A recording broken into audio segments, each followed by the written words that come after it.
నరసరావుపేటకి పోయేది ఏంది? ఏమైనా అర్థం ఉందా? జగన్మోహన్ రెడ్డి తలకాయ పోయిందా? తలకాయ పోయినట్టుంది అతనికి. ఓ కాదయా, అనిల్ కుమార్ యాదవ్ 4 నుంచి 5 లక్షల మెజారిటీ వస్తుందని మేము అందరం ఎక్స్పెక్ట్ చేస్తున్నాము నెల్లూరు టౌన్లో. మీరందరూ నవ్వుతున్నారు ఎందుకు? 4 లక్షల ఓట్లు లేవు కదనా?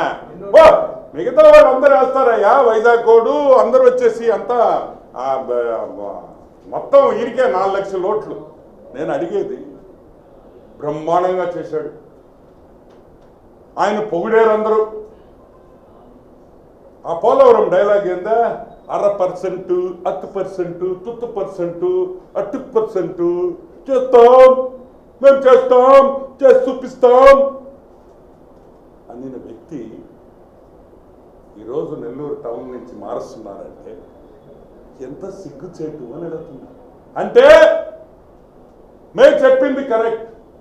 అనిల్ కుమార్ యాదవ్ నెల్లూరు పట్టణంలో అట్టర్ ఫెయిలియర్. ఈరోజు వైసీపీ నాయకులకి అనిల్ కుమార్ యాదవ్ ఒకటే అడుగుతానే, నువ్వు ఇంత పొగడుతుంటావు కదా అనిలా ఆ ప్రాజెక్ట్ ఒకటి ఉంది చూడు, మర్చిపోయారేమో మీరా, underground drainage drinking water. ఓ 90% అయిన ప్రాజెక్టుని 10% కంప్లీట్ చేయలేకపోయారా 5 ఏళ్లలో? ఆ కాంట్రాక్టర్ వదిలేసి పారిపోయాడా? 100 కోట్ల రూపాయలు ఇచ్చుంటే ఆ ప్రాజెక్ట్ అయిపోయిండేది. మీరు అభివృద్ధి గురించి మాట్లాడతారా? మీరు మాట్లాడితే మేము వినాలా? ఏవైనా అర్థం ఉందా అని అడుగుతున్నా.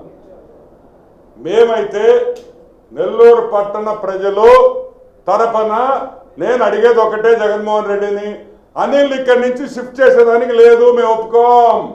అనిల్ ఇక్కడే ఉండాలి, అనిల్ ఇక్కడే ఎమ్మెల్యేగా, వైసీపీ ఎమ్మెల్యేగా పోటీ చేయాలి. చేయమను వైసీపీలో 35,000 నుంచి 45,000తో ఓడిస్తాము. నెల్లూరు ప్రజలు సిద్ధంగా ఉన్నారని కూడా మనవి చేస్తా ఉండాలి. చూస్తూ నీకు రేపు బాక్సులు దిగానే బద్దలవుతాయి. అప్పుడు తెలుస్తుంది మీకు కొవ్వు ఎక్కువైపోయింది. ఆ కొవ్వు తగ్గించి భూమిలోకి పెట్టేస్తామని కూడా నేను మనవి చేస్తాను.